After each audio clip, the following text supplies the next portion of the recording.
It is, hi. It is 7 o'clock. Welcome to the June meeting. Is this too loud? Welcome to the June meeting of the Cross Timbers Master Naturalist chapter. So glad to have everyone here in person and people at home on Zoom. Got a few announcements before we introduce our wonderful speaker. We have a new Zoom committee. Yay! Everyone introduce them. I just lost the little thing. Zach Chapman, raise your hand. Chris Honkoff, Donna Honkoff, Meredith O'Shea, Sally McCoy, Jessica Daisy. And we have Teresa Posani, who's also on the committee, who couldn't be here tonight. So they will be doing the Zoom from now on, which is very, very nice. And we welcome other people that want to help. Tonight for our Not a Raffle, we're not selling tickets anymore, but you can make donations and just have a cooperative go over and share and grab something off the table. And that pays for our room rent, pays the money that I'm trying to figure this out. The money that we raise helps subsidize what we pay for this room. We have an open house tomorrow night for people who are interested in joining our chapter. It starts at 6 o'clock. It'll be in this room. Invite people that you might know that might be interested. Our application online is active and people can apply up until July 3rd. And then people will be notified by July 20th if they will be in the next training class. If the board approves, we are going to bring the t-shirts back. So we can buy t-shirts again that say Master Naturalist Volunteer. So that, look forward to that coming up soon. Two more announcements. Our program for July, we've got a real hardship here, guys. We have Sam Kieschnick for July and August. I don't know if we can stand all of that enthusiasm. In July, he'll be talking about adaptations of the wildlife for heat. And then in August, he has been to Saudi Arabia, and we need to get the story on that. And he's going to compare the nature in Saudi Arabia to what we have in Texas. So tonight, I am very, very pleased to have Dr. Tori Bennett with us from TCU. She is an associate professor of wildlife ecology in the Department of Environmental Sciences. I heard her give this presentation at a TCU continuing ed class last February, and it is excellent. She has her PhD in ecology from the University of Leeds in the United Kingdom. And she has been at TCU since 2011. So let's welcome Dr. Bennett.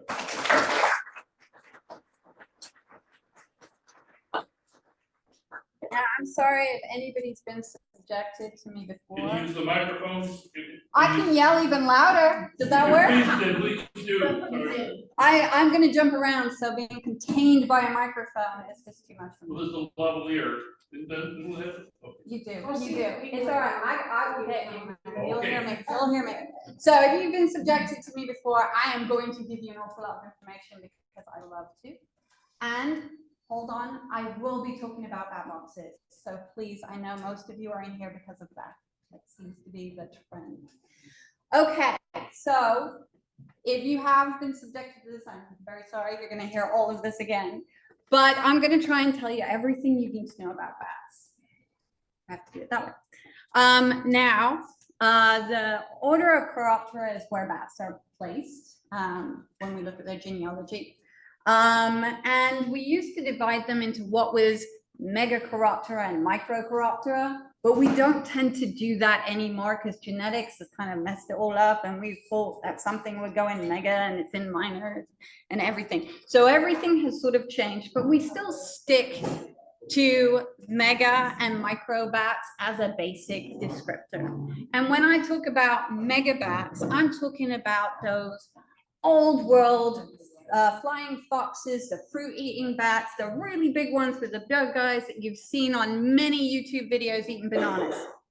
That's them. They're cutie patooties. I'm not talking about them. So I'm going to talk to you about the microbats. And there is a crossover between sizes. So your megabats can be very big, and then your microbats can fit on the end of your thumb. That's a bumblebee bat.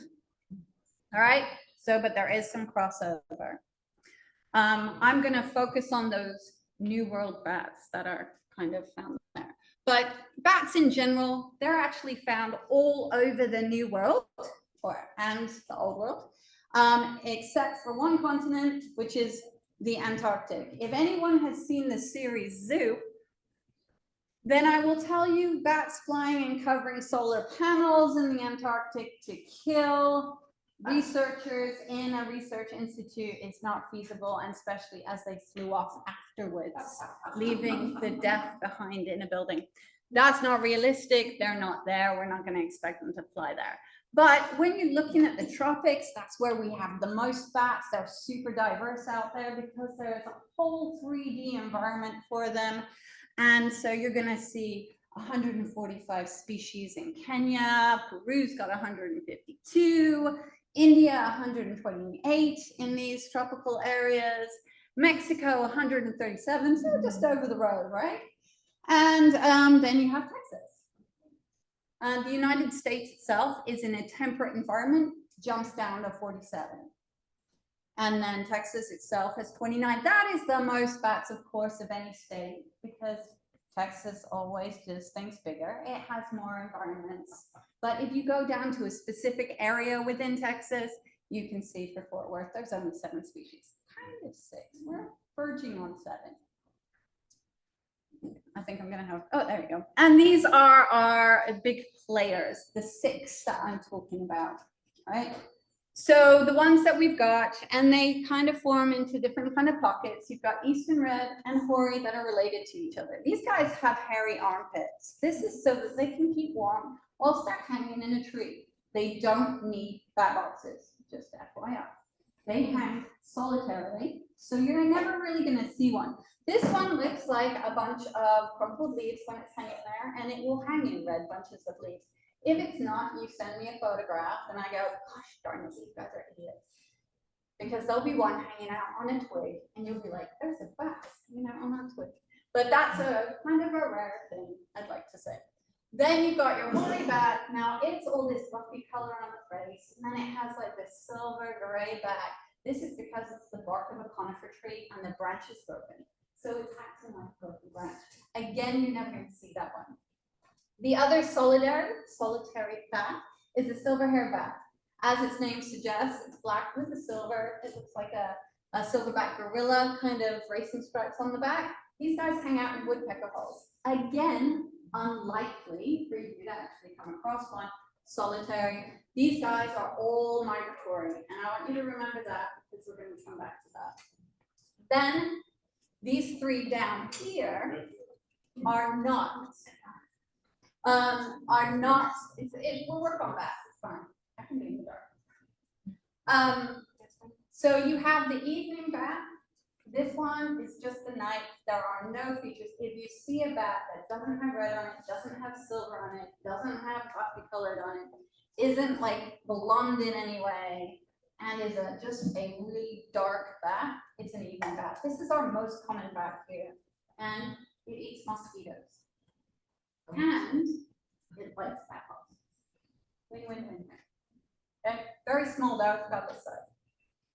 Even smaller is a tricolor bat, named after the fact that a single hair on its body is 3 different colors. So it looks like a bad bat job. Kind of ginger underneath, and it goes to a brown, and it's got silver tips. So it gives off this light color. If you blow on its fur, it separates and makes what looks like a target.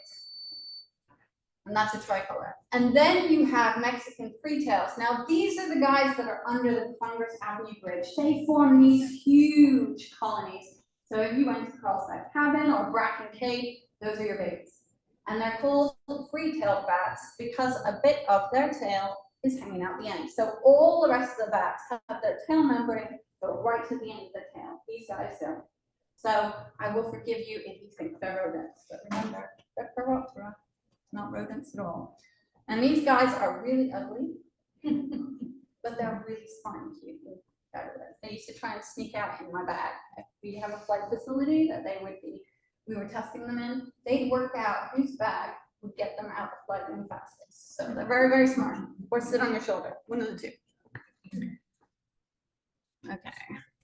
All right, so that's the Congress Avenue Bridge, as I was saying. Now, the amazing thing about bats is that they can fly. They are the only mammal to have true flight. We are not getting confused with flying squirrels or sugar gliders that do that falling in style, kind of parachute kind of way. No, bats have a real flight, true flight. They are volant. And apart from bugs and birds, they're the only ones to hold that. And if you look at birds' wings, and you look at pterodactyls, and you look at their whole arm has adapted to make this wing. In fact, on that eastern red bat I was showing you, their little pinky is the same size as my little pinky.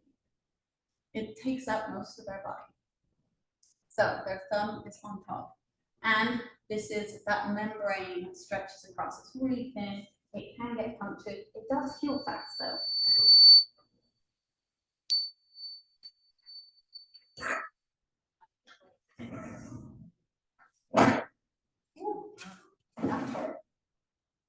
Okay. So, and while you think that bats are at night, well, they are at night, they are nocturnal. The thing about bats is that they are doing exactly the same thing as birds do. They are just filling that niche. So whilst birds are during the day, bats are at night. And you have all these different species. Where I come from, there are 16 bat species that you can get in one single field. And the reason for it is every single bat has something slightly different that it does, so it doesn't compete with the other bats. So when people say bats in general, you shouldn't do that, because every bat is unique. Species of bat is unique. And we have to treat every single one differently. In order to conserve it, you cannot bucket bats and say, I'm going to do this to bats. It just doesn't work. Because you've got to see that every single one is different. So our silver hairs here are just over water. Then you've got your evening bat that is just below the canopy. The eastern red that is above at the canopy level. Your tricolor that comes out more open. Your hoary bat that's on top. And your Mexican freetail that's in stripes. Okay? Catching those big swarms of moths that are really important to be eaten by Mexican freetail. So tobacco worm, cotton bud worm. Okay, and how can't hear you. you got it all? I'm sorry. What if I yell really loud? Well, your voice just drops down. Okay, we'll work on not dropping. I got you. All right. So we've got echolocation that allows bats to communicate in the dark. Now bats have eyes. Oops, they do. Tail up again. Sorry.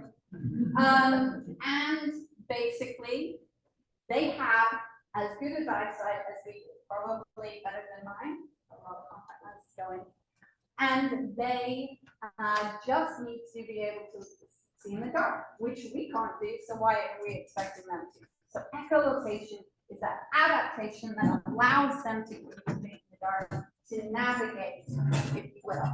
And so what they do is they set off a chirp, that chirp hits an object, and the echo that comes back tells them everything they need to know about the surrounding area, about the bug they're following. Is it furry? What direction is it going in? How fast it's going? They get everything. So if you watch Daredevil, the film with Ben Affleck, which is terrible, it gives you this really good idea of what it would look like if you could see sound. So it's all the bouncing off surfaces. But in order to have this, it's a high frequency. So high frequency gives you more detail. The higher you have, the more detail you have. So you can also see differences in the kinds of bats based on the frequency they're at. But for the purposes of this, I will tell you that our hearing range is 20 hertz to 20 kilohertz. Now, most of us now, because we're not 16-year-old girls, won't have up to 20 kilohertz here. I'm afraid. In fact, it goes off. I can't hear my bat anymore like I used to be able to, and that's just age. So most of us are gonna be a bit lower than that. There are some bats that pull within the frequency that we can hear, and absolutely you can hear them, but most here, where you are right now, you won't be able to hear. So if you think you can hear bats, they might be chimney swifts. A lot of people get confused. Chimney swifts are out at dusk, bats are out at dusk, it kind of makes sense. But if you can hear the chittering, it's a chimney swift. If you see your dog or cat looking out in the garden up at the sky at night, it's probably because I'm looking at bats chirping. So your dog or cat can hear it. Now, if you go, so 20 kilohertz is the level, the threshold where we go over into ultrasound, which is where bats are pulling up. The opposite of that, under 20 hertz, is infrasound. A lot of you may have seen that whales are talking in infrasound and elephants talking in infrasound. Right, so that's where you would have heard that. Okay, so when I said that bats have a series of chirps, they do. And this is a bat echolocation pole, and the chirps go along until they find an object. Then that echo comes back, and the minute it comes back, they send out another one. So at the beginning, they're with wing beats, right? So they're chirps, chirp, chirp. And then they hit something, it comes back, and they go back faster. So it goes back and back and back and back. And here is when it gets so close to that bat that it basically has them coming back at such a rate, and that's as it approaches. This is what we call a feeding buzz, and it indicates that that bat has actually caught its prey. So we can analyze bat calls and say if they're foraging or not. Are they successfully foraging? We can work that out from bat calls. Now, if the sounds works, I'll be able to play this for you. We'll see. Otherwise, I'm describing it. Do.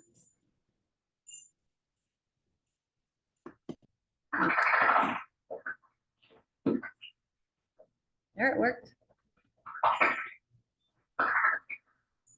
All right, so that's taking an echolocation frequency. All right. I don't even know where this plays. Okay, I'm gonna do that again. So people online that can't hear you talk, people online. all the way. Oh, poor thing. All right, I'll do it. Okay. All right, so I just let that go again. So basically, this is taking that frequency down to a pitch that you can hear. Ah, come on, terrible. One more time. So it sounds like a series of wet slaps. That's what we called it, wet slap. Okay, wet slap. Now I'm like yelling at you. A wet slap. Okay, and now if I take that and I slow that call down, I'm going to show you what it sounds like if I can get it. This is just slow down. I hope the people at home can hear this. There's that raspberry. All right, so basically, sorry people, it's gonna make a lot of noise. So basically, can you hear me now? Okay. So it's a chirp, sounds just like a bird. So basically bats are high frequency, super fast, right? So they're sped up. And so each one of these is a chirp. Okay. And what I was saying is that all our bats are very different and should be treated differently because we can see from their calls as well that every single one is different. So I can tell you just by recording bat location calls what the diversity is like in the area, what these bats are sounding like. So a hoary bat, that bat flies in more open areas. It flies at the top of the tree canopy, over the trees. It doesn't need great detail to navigate. It isn't dealing with clutter from tree branches or going around canopies. So it doesn't need to be as high as the other bats. Make sense? And then when you have things like the small-footed bat, which we don't have here, little brown, which you have does, Milton and long-eared, and your tricolor bat, you can see that frequency goes up. These guys fly close to the canopy. They're clutter lovers. Now, I will say that most of our bats here in Texas are insectivores. They are vesper bats. They are not phylostomids, and they're the ones with the leaf nodes. And that gives those bats that have leaf nodes the added advantage is they can make their frequencies even higher. So they navigate tropical rainforests. So it's a lot of clutter. So ours are like semi-clutter bats. The ones in real deep forests, which we don't get here, are going to be those high frequency ones. So you're looking at bats that have echolocation frequencies of 80 plus. So that makes sense. All right, so I've told you how cool bats are, but why are they important? There are lots of reasons: pest control, seed dispersal, pollination. And here in the States, we really rely on pest control. So those Mexican free-tails that have those huge colonies go up into the stratosphere and they get rid of key pests that are really important. And there has been a study that has shown that if we got rid of our bats, basically all of us would be paying more in food because it's going to cost us $3.1 billion in agricultural damages and pest controls to make up for what bats do for us right now. That is a result. That will end up with you guys having to pay for more for food. We're already paying a lot for food. We don't want more. So we also know from studies that mosquito pest control is important. They have shown that in areas where bats are, there is less West Nile virus, there is less Zika virus, and when people have gone in and tried to pest control, they removed bats, so pest control for the mosquitoes just come back in, and some of them will have Zika and West Nile, and the bats will have gone away because you removed all of their prey, and now you're getting outbreaks of Zika and West Nile virus. And this has been shown here in the DFW area. And then your pollinators, we don't have many of them, but one of them is here in Texas. It's the long-nosed bat, and it is particularly important for tequila. So that's key. And then the other one is found in Arizona, and it's important for that iconic cactus. Somebody say it properly. Saguaro. Thank you. I was going to say saguaro, you know that's wrong. Saguaro cactus is really important for pollinating that one. That's why the flowers have to pollinate for the bats there. So they're key. We do have one fruit-eating bat in Florida called the Jamaican fruit-eating bat. Loves figs. That one's important for seed dispersal. All right, but bats are threatened, and they've been threatened for a very long time. So the main key primary problem for bats is habitat loss. We have been taking away their caves, taking away their trees, opening up the areas so it is just agriculture or urbanization, and that's the problem. You take away their key resources, they're not going to be here anymore. Like shelter is important to them, foraging opportunities are important to them, even water is important, and we've changed the way that whole landscape is. So it's not really a surprise that we've seen a decline in bats across the world. It's a global issue. This is not me having to go at the United States. Like Britain has a lot to answer for when it comes to destroying our habitats for bats. That's why I came here. I thought I could save the world. But you can see things have changed, right? It's undeniable that we have taken away lots of natural resources for wildlife, and bats are no different. Straight to the point, we had one of our first bats here in the United States put on the endangered species list, the Indiana bat. It got put on the list in 1967. It's still there because habitat loss is the reason we put it on, and we're not going to return this habitat. So it still stands there. It's also been hit by a couple more issues that I'm about to talk about. So this is one of our big threats. It became a problem in 2006 when a spelunker who had spores on their person went into a cave in New York that was full of hibernating bats. Those spores spread, caused what is known as white nose syndrome. It is a fungus. When the bats are in hibernation, they take their body temperature down. They go into what kind of stasis, so they can save energy. And then this fungus comes out as fruiting bodies on them whilst they're hibernating. So it pops through their skin. We would be horrified if this happened to us. Like, I woke up. So yeah, I kind of consider it's like athlete's foot. It's really itchy, it drives you crazy. They wake up out of hibernation, they start fighting it, but they use the reserves they don't have. So they don't make it through the winter. They're starving to death before they get there. And this has spread since 2006, and this has not had a solution to it. We have not been able to stop it since we knew about it in 2006. So people who were monitoring those bats walked into that cave, registered there was a problem. We knew instantly in the bat world what was going on, and we can't do anything to stop it.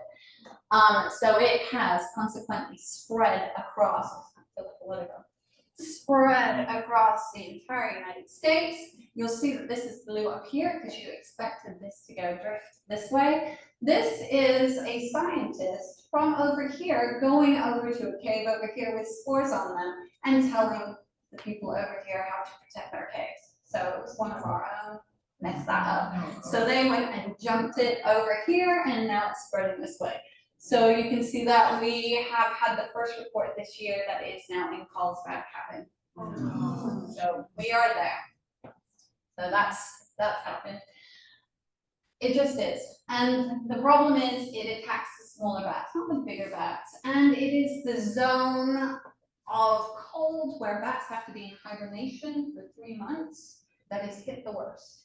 So these are where our hibernators are, and that's going to be a problem. If you get, actually there's a zone where if it gets too cold, even white nose syndrome, that fungus can't deal with it.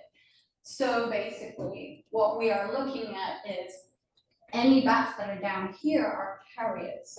They don't necessarily suffer from it because we don't have hibernating bats. If we did, how long would they be hibernating for? A week, maybe, tops. Oh, anybody can do that. I do that. I don't need special hibernation skills to last a week here in Texas without leaving my house. So they're going to be fine, but the problem is they're going to carry it. And once it gets back over here, that's what we were worried about, that it's there. So that's the problem. The consequences of this, and somebody in the room already knows this one, is that first off, the northern long-eared bat got made threatened in 2015. Its population, so from 2006, and this is the fastest I've ever seen the system work.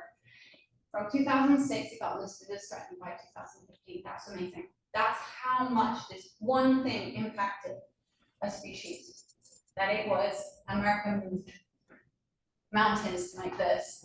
And what we did to try and protect it after it became threatened is not enough. We couldn't do anything to save this bat. So it is now reclassified as 2023 as endangered. So now we have even more things to do to try and bring this bat back. So it is a small bat. It is in that zone of death, and it's not doing well. And there's another species that, well, there's another potential 3 species, but this one just happened. So tricolored bat, Paramyotis, this is the one we have. Remember, it has bad hair dye. This one's listed as endangered, and it will be listed by September 2024. Now, this was supposed to be September 2023, but they've given us a little respite to get ourselves together to work out what we're going to do, because there's no research on this bat enough to work out how we conserve it in the wild. So bats are very under researched, and there's not much out there. So it's making it difficult. How do we protect this habitat without knowing what its habitat is? That's the challenge, and we're not there yet with this bat. So we've got a general idea, but really it's getting tricky. So that is a problem. And then another threat to bats that also happened in 2006, is their apocalypse, it's like 2020 for them, was land use change. And this is when turbines really started taking over. So back in California, we got our first turbines. They were little, there wasn't a problem with that. They were on kind of like this tripod pole. and they were short, but what we found is that the birds of prey out there would sit on top of those turbines and use them to, as a kind of viewing post to go get their prey, like they do. They go sit on the biggest tree and they look for prey down below. Their eyesight's amazing. And they started doing that, but it brought them into contact with those blades, and major death happened, and lots of birds of prey were lost. And they were like, I know how to solve this problem. We'll make the turbines taller. So they did, and now they're on this monopole, and they're 80 meters off the ground, and those blades could be 40 to 70 meters thick. They're huge blades at this point. And it made them higher and put them in the line of migratory bats. So migratory bats flying. So one of the things I say, I study anthropogenic disturbance of wildlife, and bats are kind of a study species. Wind turbines are an anthropogenic disturbance.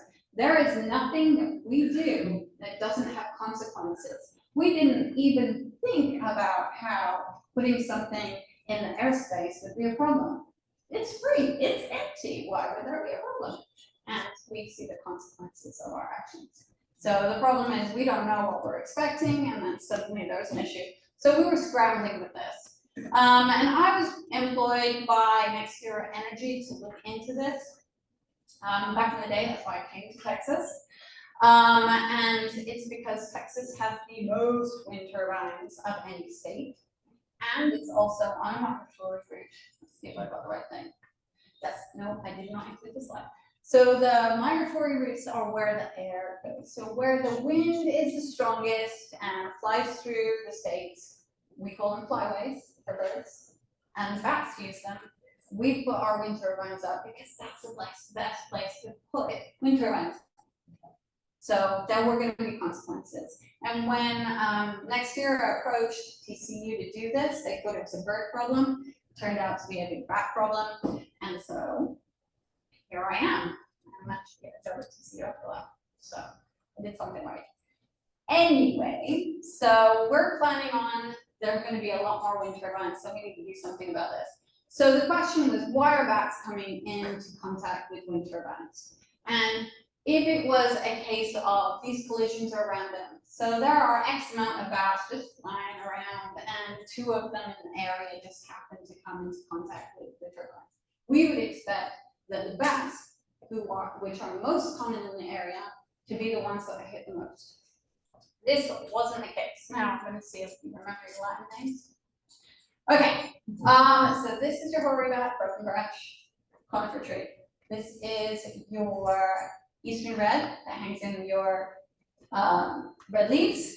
This is your woodpecker hole dude, silverback gorilla. This is your tricolor. This is I am the night bat, and your Mexican beaver. Okay, so I am the night bat, I said was the most popular. It's not one that's hit the most, is it? It's actually the eastern red. The hoary bat's pretty close behind. You're going to ask me why this bat doesn't have any death, because we missed it and didn't do the surveys when it was getting hit by turbines. That's all. Okay, so these guys are solitary. They have a space of about a couple of kilometers of territory. So you would only expect 1 out of the whole territory to, like in its territory, maybe to come in contact. So we expected these 3 to be super low, and they weren't. So that blows that theory. It's just random collisions out. I knew you all knew that. I just wanted to show it in a slide. So, and that's our little eastern red that's hit the most. Okay, so that brings me to the fact that, well, maybe it's something about the area. Like, is it a migratory route? Are there resources that these bats stop over at so that they're coming into contact with these turbines? So is the wind facility and surrounding area providing resources for those bats? Okay, and when I talk about resources, again, I'm just going to go over, these are the ones: water, food, so foraging sites, shelter, so those are your roosting opportunities, mating opportunities, you have to be able to find your ladies, and then connectivity. These are commuting routes, migratory routes, ways to get around to all of these, okay? And bats are a little bit worried about being eaten by owls and things, so they tend to follow tree lines and canopies of forests. So roadsides with trees everywhere, that's kind of they're back. So those are the kind of resources they need. So I went around my wind farm, which I'll just show you again. These are all my little wind turbines. And I went around this whole wind farm and I actually plotted for each bat whether the tree was suitable for them, whether there was water, whether the commuting routes were right, and basically created hotspot maps on where the mite resources are. So you can see for a silver hair bat, there's this white bit here. That's super amazing for bats. That's because a fire went through this particular woodland area. Tons of dead wood, therefore, or dead standing trees, woodpecker holes. So this is where a fire, lots of woodpecker holes. All right, and then your eastern red, you can see this area is probably great. You can see little pockets of wind turbines that are black, right? There are no resources for those bats, none, zip, nada, right? See the same thing here for the hoary. There are areas where there are no resources for those bats after we modeled it all. Mexican retail can be anywhere, so everywhere's fair game, right? The sky, that's me modeling the sky, it's there, that's fun. Then there's buildings, because I like buildings, and water, those are the only two resources. All right, so this is the eastern red bat. I put all the depth on there, so every turbine, the number of deaths that happened, and you can see, weirdly enough, that there are wind turbines that have a lot of depth in those black areas. In fact, it made up 41%. We saw the same thing with hoary, it was about 40%. So there is absolutely no reason why they should be there. So it's not these resources that are attracting those bats. So if it's not those resources, why are they coming down from migrating to those turbines? So that brings us to are bats attracted to wind turbines? I'm gonna tell you the answer to that. Okay, so the idea is that wind turbines themselves provide a resource. They are metal poles with spinning blades. What on earth? Okay, then bats misperceive turbines to be a resource. So like, oh, I thought it was pretty, but I'm mistaken. And then bats just find wind turbines intriguing. So those are the questions. We looked at the lights on these turbines and found that lights did not attract bats. So half of my wind turbines have lights on, half of them don't. Amazingly enough, significantly more bats died at turbines without lights. So that was a problem. And then we were like, okay, so it's not that they're intrigued, but what if they misperceive these wind turbines as a resource? And we had this idea that smooth surfaces in nature are only water. And it is innate in them to recognize through echolocation that water is water. And then humans have come along and we've put glass out there, we've put metal that's so smooth, it's lovely, we've even put smooth wood out. And I've had quite a few people tell me, oh yeah, I saw that with the top of my car. I was like, yeah, it's smooth, makes sense. So on this premise, we're like, these turbine towers, the towers are smooth surfaces, even from a distance, in the dark. If your eyes are as good as mine, the turbines look like kind of troughs of water from a distance. Believe me when you go look at one. And we're like, are they drinking from these turbines? So you'll see this back come in and it touches the turbine tower. Not the blades, not attracted to that. And we saw this over and over and over again. So we're like, okay, that's crazy. Maybe we need to do something about this. And so we set out and did lots of night vision and surveys at water sources to see bats coming in drinking and to see what they look like in turbine towers. I should just press all these buttons I now have. Whoop. Okay, and this was why we have this theory. So this researcher, Gryphon Seamers, in 2010 came out with a publication that said it's innate in them. So we already knew this, but we decided to test it a little bit further. Right, and we had a flight facility in which we put bats, and we put water out, and the bats came down and drank. And then we put a metal surface over the top of those water troughs, and a bat came down and drank. And we're like, well, how do we stop this? We're gonna have to come up with finding a texture that we can stop them from potentially coming down and drinking. So the idea is that there are a number of options you could do to get bats to stop coming to your turbines. One of them is to address the proximate causes. And that means we're just gonna push bats away. We'll just go, hey now, don't come near my turbines. That's fine. And one of those ways to do this is by curtailing the turbines. This means we just don't turn the turbines on at low wind speeds. So right now, turbines turn on at 3 meters per second. If we just changed it a little bit, so it was 5 meters per second, or 5.5 meters per second, that could stop a whole load of bats from getting hit by the turbine. Now, I'm just saying that, I'm not proving anything yet, so you have to bear with me. But the other one is to use deterrence, where you have a sound that masks echolocation.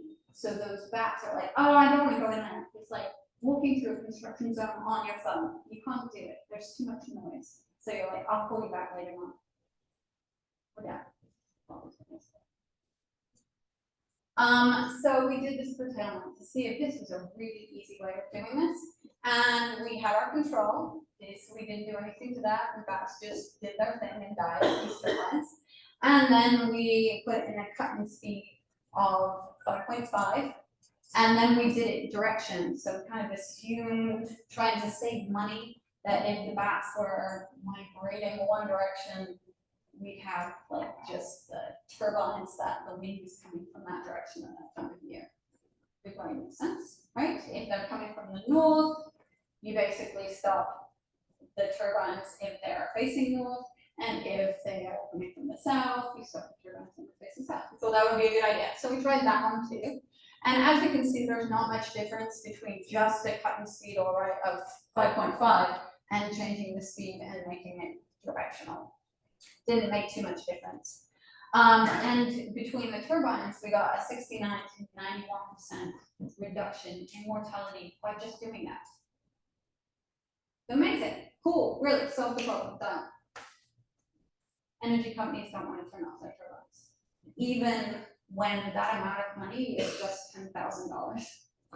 So unfortunately, until we make it like laws to them, until you slam down, say every single one of these bats is against the law, they're all endangered, we can't do anything about this. So it has been recommended since when we did this, 2014. Those people have done it since us. Same news comes out, this is great, this is great, this is great. No energy companies will do it.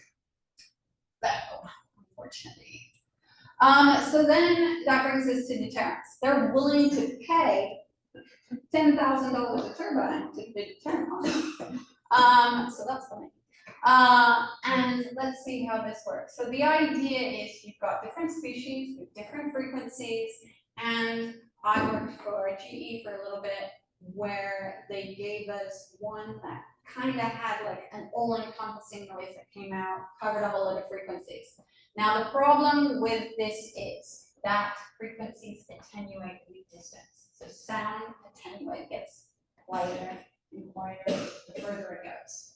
And if it's a higher frequency, so if you've got a baby screaming, you can hear it in a couple of rooms, but you go outside, you get some move, right? You hear a man bellowing, you can hear him from outside, because high frequencies attenuate faster than lower frequencies. So basically what we saw is that as we went down, these are just a different array of pools.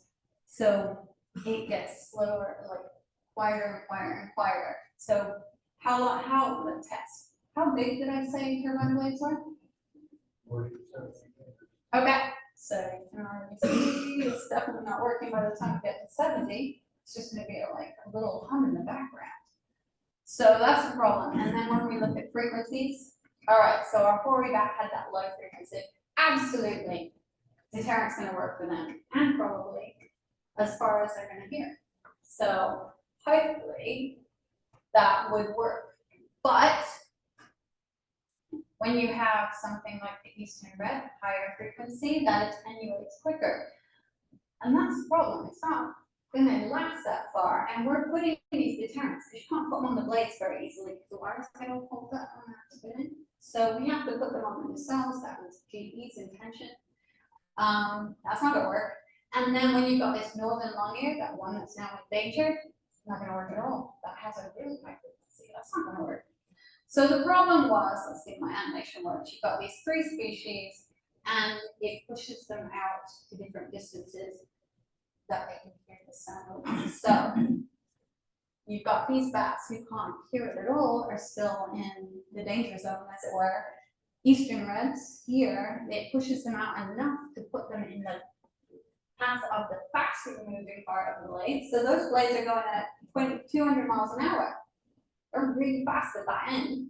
So now we're really, I've seen one get hit. They have no idea it's coming. It's crazy. And then the only one that we're protecting there is the hoary. So again, a thing where I said you cannot bucket all bats into one. So we're expecting the energy company to pay 10 grand to save hoary bats alone. Maybe they'll do it, maybe they won't. So there's these ultimate causes.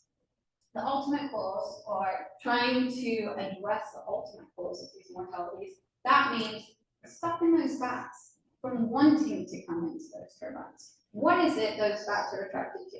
That smooth surface. Let's try and stop them from coming into contact with that, shall we? Okay, how long did you say that?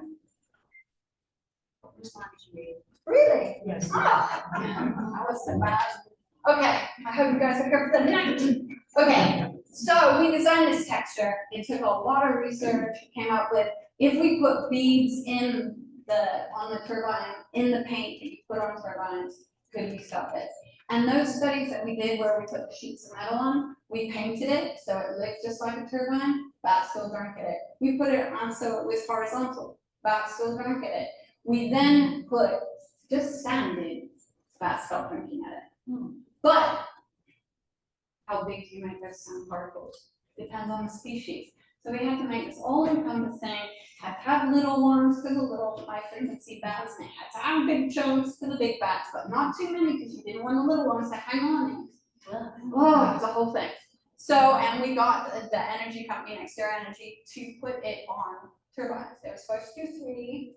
I got explained to how you put paint on by the gentleman putting this on, and he put too much glue on and then blasted the sand in. So we only had enough for 2 turbines, and one of them was double covered, and it didn't work out very well. So this is one wind turbine that had the right texture on it. And as you can see, we did see a reduction, but it wasn't a lot. In fact, because they made a mistake on the other one, it actually attracted bats, and we killed more bats. So I don't show that graph, because we're all depressed. So, unfortunately, we didn't get any further with this. But we do have ideas that this isn't the end for me when it comes to turbines, but not that much, because we have a lot of paint that is sound dampening. So instead of going through this palaver of sticking things in the paint, why don't we just create a paint where that echo doesn't reflect back? Then they don't know what's going on, then they don't like it, and they'll avoid it. So we're still looking into trying to come up with a coating that stops bats going near turbine towers. Okay, and then this is stuff that you guys can do, all right? So offsetting those threats, what we can do at home is, this sounds really big, but habitat protection, habitat restoration, and increasing resource availability. And one of the studies we started doing is like, okay, what do urban areas have for bats? What was that? City park. They do have city parks, yes. So, and the parks, if they're good, have nice trees. We let those trees do their thing. We don't chop them down before we're starting water. And they do that. And there's less lightning, hopefully. and there's water. But what we've discovered is that water doesn't last in those parks all the time. So it's getting hotter already.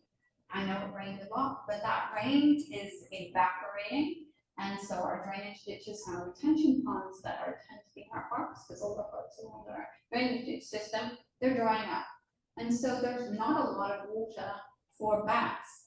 But my surveys, I've done outreach, I have people coming out and measuring bats for me, going, there's tons of bats out here. And I'm like, that's crazy. Why are bats out there? And it is swimming pools. I know.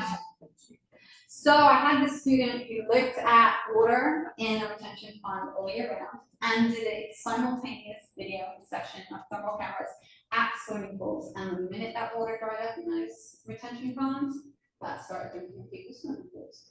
But not all swimming pools are fabulous. So what I was saying is swimming pools represent a permanent source of water. The study we did shows that they don't use it all year round. They only use it when no other pools are there. And if you look at just Fort Worth, if anyone's gone down to Foster Park area, so we did our study in that Candle Ridge, or is it Tanglewood area, we did this study, and there are over 660 swimming pools. That's a lot of swimming pools. I don't have one to say, but what it showed us is that they're not using those pools. They're not ideal. So how do we make bat-friendly swimming pools? This could be something easy that we could do, right? Whether we're designing them or we can just do something that works. So I had a student called Elizabeth during the pandemic send out a questionnaire, 96 questions long. I hope none of you got it.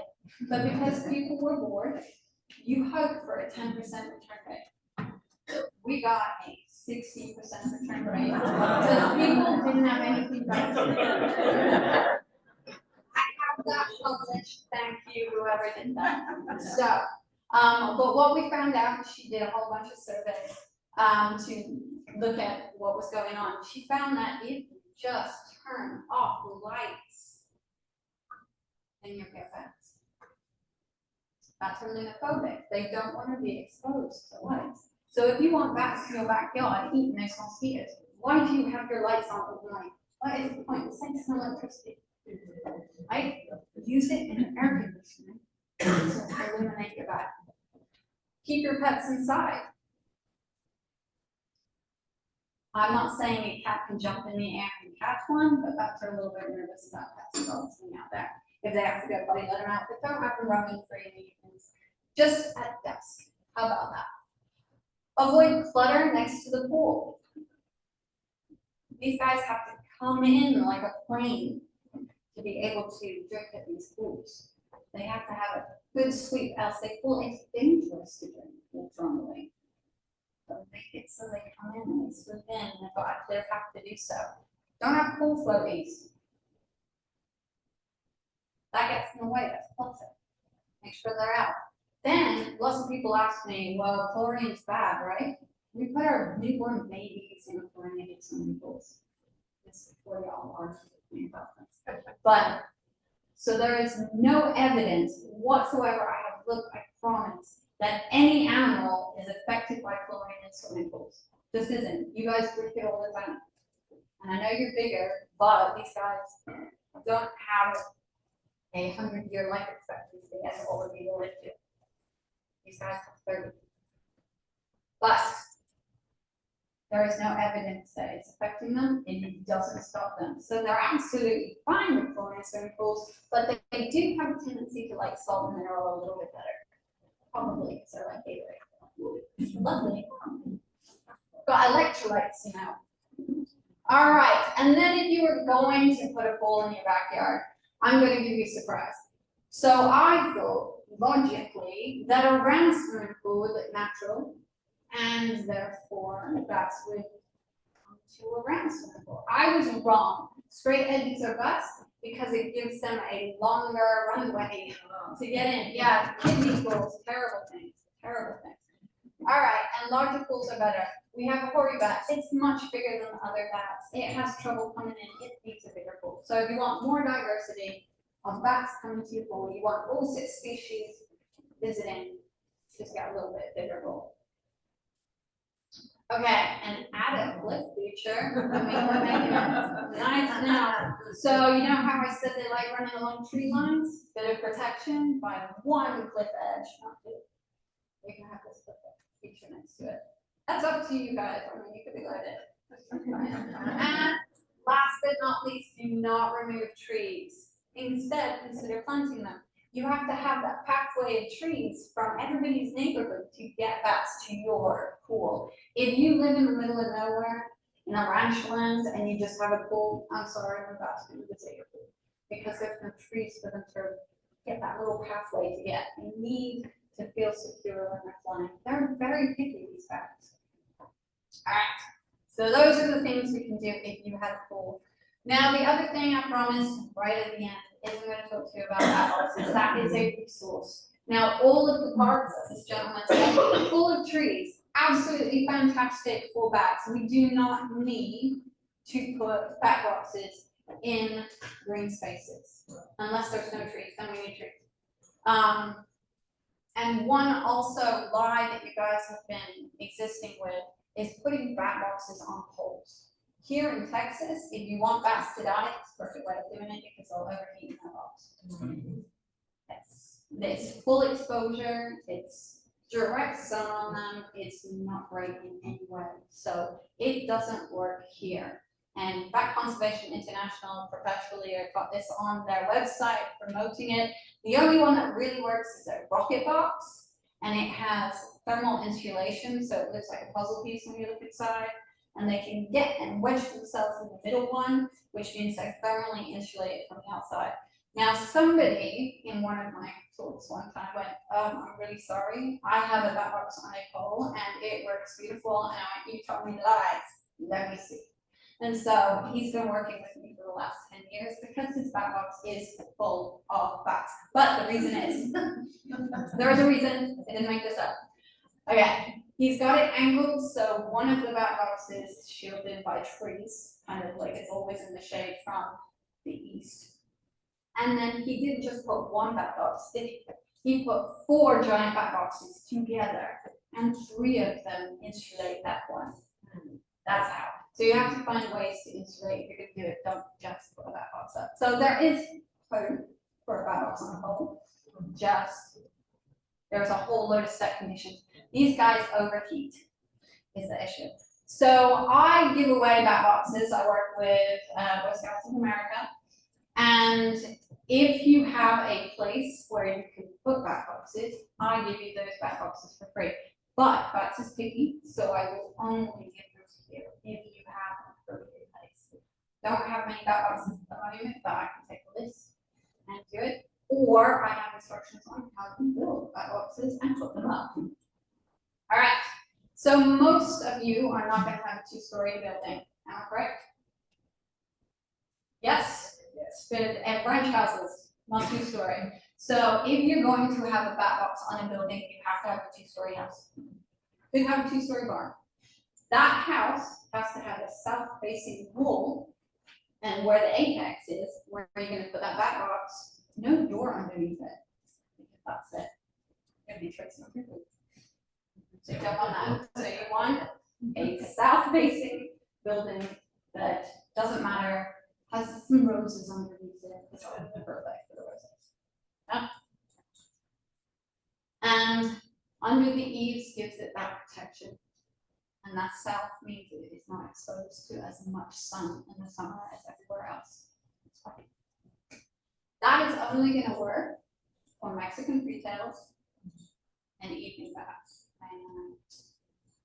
Okay, so you got to remember that when you're dealing with the houses. So houses are specific. Remember, eastern reds, prairie bats, and silver haired bats are not going to use bat boxes. Now you have a tree dwelling species, the tricolor bat, likes hollows and trees, broken branches, and then your evening bat pretty much can be anywhere, likes to go in extended ivy, but will also use bat houses. So tricolors and evening may, well, evenings definitely use them, tricolors may use them. We haven't got anything to back that up at the moment. And as you can see, there are 3 bat boxes. That's because when it gets hot, they can pull from one bat box during the day to the next. We haven't got a bat box that wraps around the tree yet. Somebody would like to design that for me, I would be most grateful. All right, so this is south, southeast, and southwest facing. It needs to be on a tree line that's facing into an open area, so that they can fly out. So even Mexican freetails will use this, but you might have heard that in Houston, Mexican freetails, I think they were under a bridge and the water started rising and people had to grab the bats. That's because once the water rose to a certain level, the bats couldn't fly away. Because they need a certain distance to drop. So that's the thing. So you want a tree that's 18 foot high at least on a very thick trunk that has nothing underneath it. Pretty big ass. And south facing and in a tree line. So bats are very big. And then you need those 3 houses and you put them up like this. Those bat houses cannot be treated. So when you buy bat boxes online, you are wasting your money because they are treated with chemicals and then bats want to use them. And one of the other things, because you're not treating it, you're not painting it, and certainly don't use black in Texas. Normal, natural, but don't be black. So many things. It's wrong. If you do that, these guys have a limited lifespan, and that just is what it is. The bats are gonna love it when it smells like it's about to fall to pieces. It's what they do. They're in trees that are dying. Well, if it's hollowed out, that tree's not going for this wood. And they love that. They love that smell. So when you get these bat houses, or you make them, put them outside for a bit. Just let them take in the atmosphere. Don't put brand new bat boxes up and expect them to be used immediately within that year. Best time to put them up is October. Right? So they start to smell natural and healthy outside. And by March, you might get some bats in. If it's in the right place, the right temperature, these will work, I promise. But if they're not in the right place, you just put a bat box up for no reason. And lots of people have done this. My fun in life is going around taking pictures of bat boxes. It's but yes, so there is a guide to how you make these over there. I also have the single chamber plan for ones that go in the house. If you, they're over here behind us. If you want those, and with that, any questions?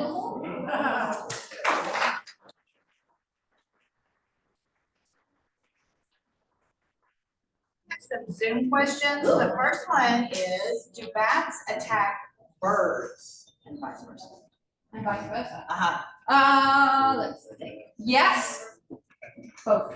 Obviously birds do, because birds of prey. Owls love bats. So I always get upset when we go out and there's a ton of screech owls, because I'm like, damn, I'm not catching bats today. The other way, there is a false vampire bat that eats little birds. But it is not in the United States. Don't have to worry about that one. The next question is, what type of fungus was that? So if I go disrupted.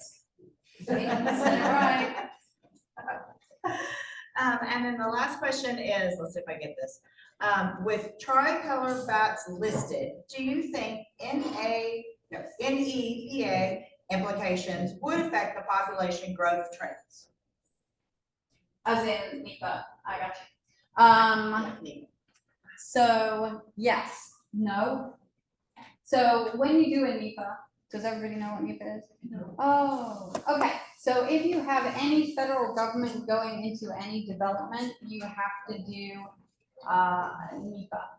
And that is a report that you might recognize the name as an environmental impact assessment. Is that right? For a statement. And you have to do one if you're going to cause a problem. So NEPA would work if you are building something that is affecting tricolor habitat.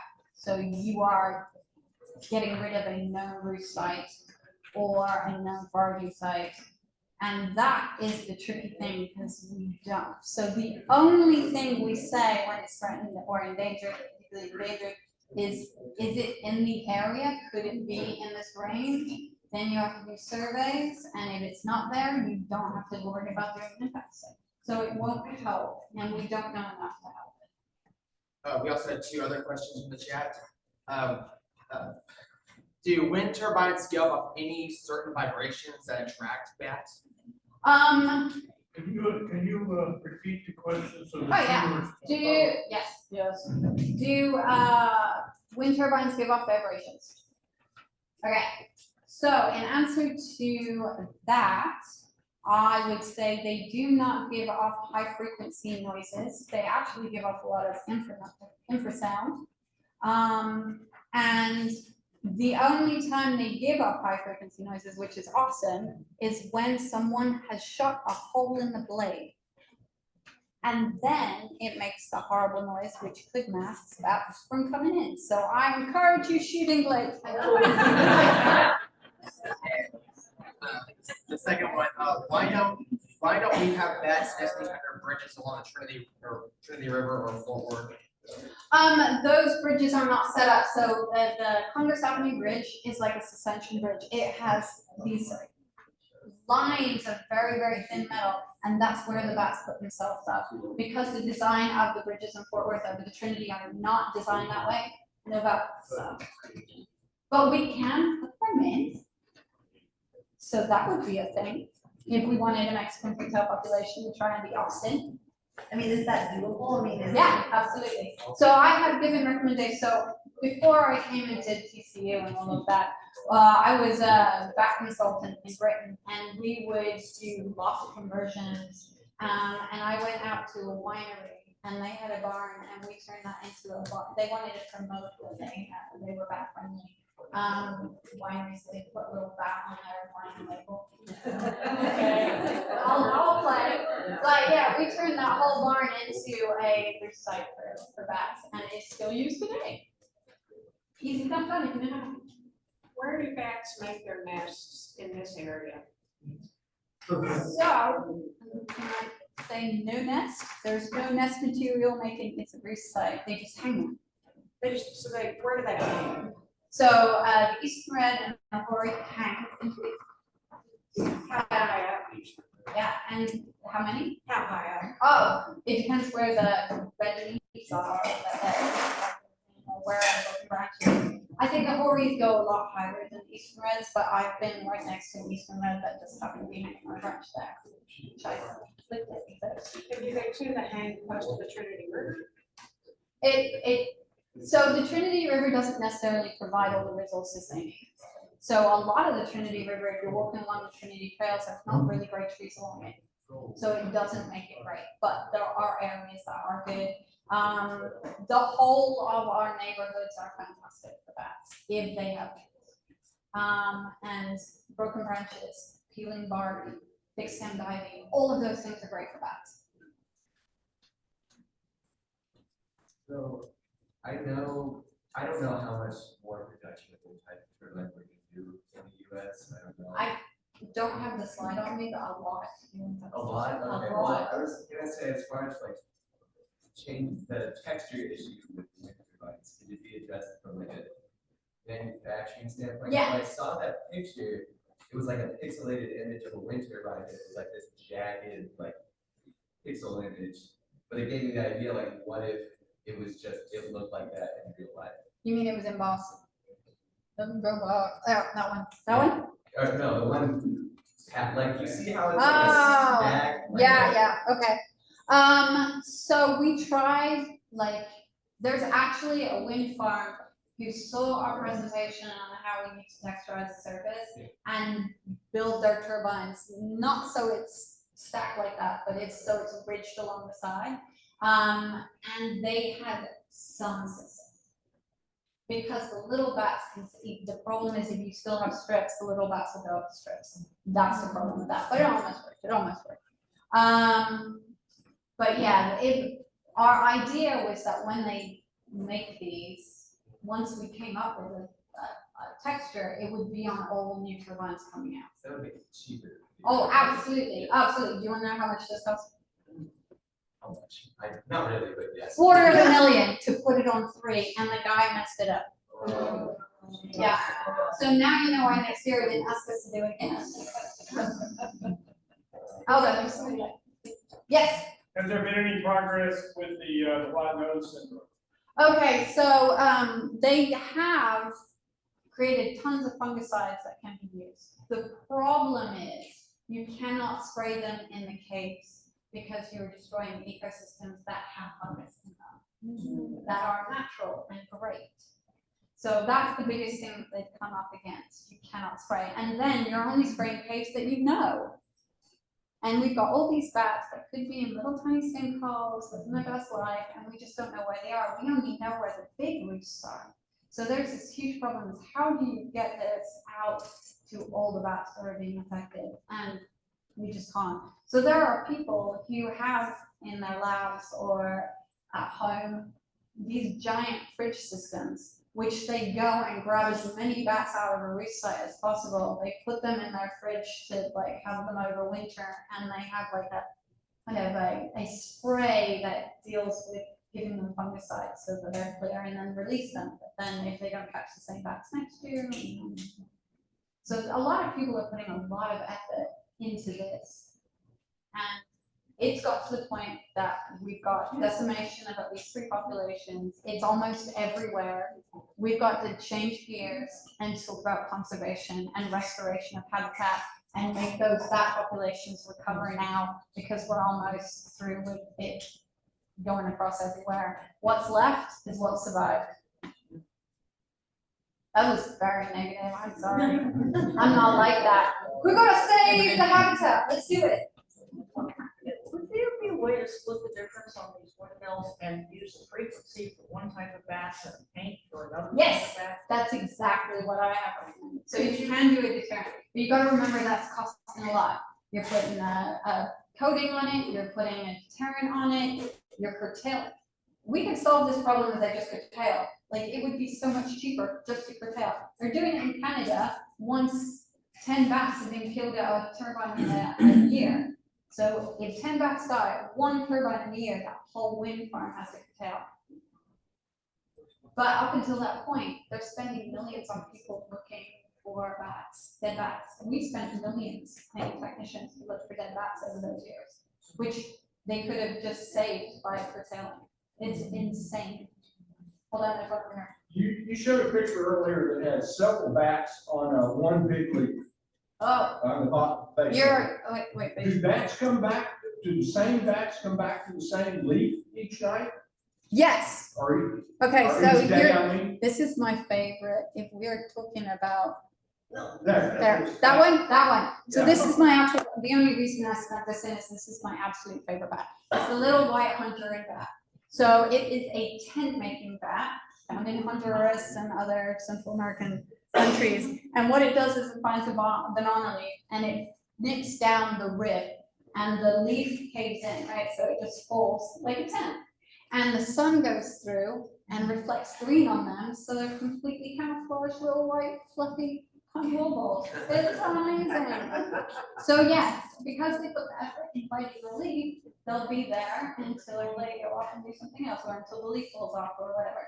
So yes, bats can be very, very loyal to roost sites. If you have a bat box and you take it down, we've had this, the bats keep trying to come back to that bat box over and over and over again. So the best way to do it, if you had an issue and you had bats in your loft and you didn't want them, is to create bat roosting opportunities just next to your space. Alternatively, you could just put a sheet out in your loft, like all the poop after the season is done, throw it on your garden or sell it for millions. Sorry. You can, I will go over here. A second question. We live in down southeast near Houston in a pine forest. Is there as much habitat there as the oak trees and such here? So it's all about mixed woodlands, so anything that's like a monoculture, you're gonna have great places for hoary bats, which are the ones that like the conifers because they look like broken branches, but it's limited because conifers don't like peel bark as easy, they don't have to extend ivy as easy, they don't have broken branches that hollow out. Conifers just don't do that. So you will have less diversity, doesn't mean you can't encourage those poor Rory bats that are hit by turbines all the time and need some help. What is the, reason why we can't slow the turbines down, since that seems to be the. Yeah, the energy companies aren't willing to lose that money. That's it. It's cost that much difference? No. That's the thing, it doesn't. So we had so the experiment we did, each turbine for 3 months of curtailing at 5.5 meters per second cost them $10,000. That's it. And they make Put a millions. sound machine on there for $2 million, maybe $10,000? Yeah, so the deterrent would be $10,000. It will last a little bit longer. And then you want to put them on all of them. It's just, in the end, it is better to just curtail, because that deterrent is only gonna work for that one bat, whereas curtailment is gonna work for all of them. Yeah. So it doesn't make any sense. I really, honestly. It does if you're in the energy industry in Texas. It makes sense there. Well, actually, if the same amount is super expensive in Canada, and I understand that, like, where something's $10,000 here in Texas, you're looking at a loss of $1 million. So it depends where you are, but here in Texas, we got tons of wind, it's generating up the wazoo, they're making millions and millions and millions. And I think we did the budgeting, it took a while to get next year to pop up the budget, it was something like 3% of their profit is lost. But let me remind you, they spent millions for us to walk around turbines, millions. I got multi-million-dollar grants over and over again to look for dead bats, and they keep calling me up and go, will you do that again? No, I'm not getting anything out of that's not research. You know what's gonna fix it? Yeah, it's not doing anything. I'm not gaining any further information from getting money to do that. Does the endangered status have anything to do with the turbines? So it does in the end. So basically, what's going to happen is now the tricolor bat is coming up for endangered. That might change the way that Texas wind farms do things. But it had to take a different bat who's not hit by wind turbines to make that happen. Yes, sir. You said if you're out at night and you see something flying around and you hear a noise, well, then it's not a bat. Suppose you don't hear a noise. And you see What- something you flying see around, something, what are it's a bat. what are the other characteristics that you'd be looking for to So, know for sure that you're seeing bats? The one little tiny hint I can give you is if you're really good at so dusk is the best time to clearly see bats flying. And you can go down into Foster Park, right? In 15 minutes time. You can go down and you will see black things flying in the sky. And they have pink edges, like a bat wing has those like fingers coming out for you with the cage. And you can see that when they're flying. So if it's a chimney swift, I don't know if you know this, but it looks like a hologram, like their wings are bowing when they're not. That's how you can tell the difference. And the chimney swift's wings are straight and skinny. And If I'm seeing around the right light, okay. So you also have night jars that fly around lights. what? Night jars. Night jars. They're the birds. uh, They actually, What size? they're bigger, way bigger. So if they're flying, they're probably this. Our bats are like Yeah, this size. so I'm The seeing hoary bat something at this most size. is this size, and a night jar is about this size. Okay, so I'm seeing something 5, 6, 8. That's likely to be about this. A second question, if I may, if you do all the right things, you put up a bat box and you're successful with it, can you tell us what all in the reproduction cycle goes on with the bat box? If you're Oh, successful? okay, yeah, you'd be lucky if you get bats doing that. Okay, so there are different roost sites that are used by different social groups as well. So most likely, you're gonna get bachelor bats. These are a few males. The big Maternity Roost, which is the Congress Avenue Bridge. They're their own thing. So Mexican free-tail males all over the place, just hanging out in crevices on buildings and things like that. They're not in those big roosts. That's all females, even birth to young. So if you're successful with that box, and this in North Texas, it's probably gonna be bachelor quarters. Potentially, if you have a big one on the side of your house, that's more likely to be a maternity roost if it's the right conditions. So, the house that we have that's on the pole, that one was predominantly evening bat maternity roost, and we would see the young and things like that. So you've got to have a pup catcher because they fall out and then they have to have a way to catch them up again. But not a big pup catcher because then the bats can't fly out the kiss in the way. It's a whole complicated thing, right? So you got to be very careful how you're doing this. If you do find bats, so I will say this, if you do find bats on the floor anywhere during the day, the likelihood that, because no one's asking me about disease here, the likelihood is it's sick, it has rabies. You should not be seeing bats out during the day. It is sick. It is sick. Do not touch it. And if you have to, get really big gardening gloves, like a thick leather kind, get that in the shoebox, and basically call a rehabber up to come and have a look after it. And there's been a couple of times people have called me and I have to kill them because if they do have rabies and they're sick, there is nothing we can do about it. So it's better to do something. But it might just be dehydrated, which is the other thing. The more we're getting hotter and hotter weather, the more likely we're going to get bats out that are just thirsty and distraught. During the evening, they can get back in time, they can get any water before they usually find it, and now you've got this out on the floor. Again, be careful, get it to a rehabber. If it drinks, yay. If it doesn't, crazy. I have another question. It's related to do the bats land to drink or they just always? They drink on the wing just like swallows. Because I have a water feature in my backyard and right behind my house are just trees. There's no housing behind me. There's lots of trees. My yard's not very big, so my water, I don't have a pool or anything, but I have this water feature thing that circulates. And I know last year when it was so hot, I had a vulture in there drinking water. It's because it was so hot, yep.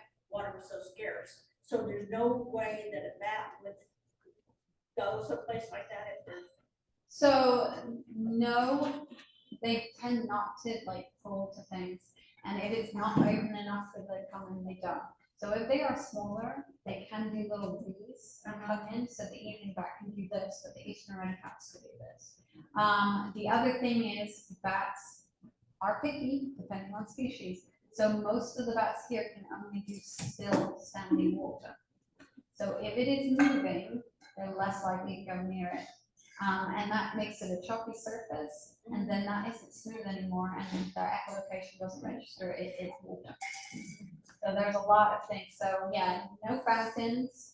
A lot of the time, if you have your pools cleaning, and you've got that thing, I don't even know what pools are. Make sure it doesn't do it in the evening. Yeah, make sure it goes off at deepest darkest night, 1 or 2, because that's the first thing the bats need when they come and wake up is to go out and drink.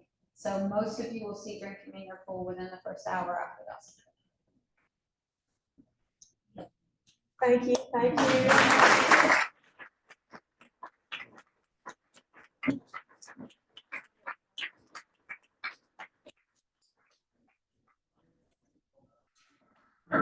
I feel so much smarter and more aware, and I appreciate the in-depth presentation you gave us.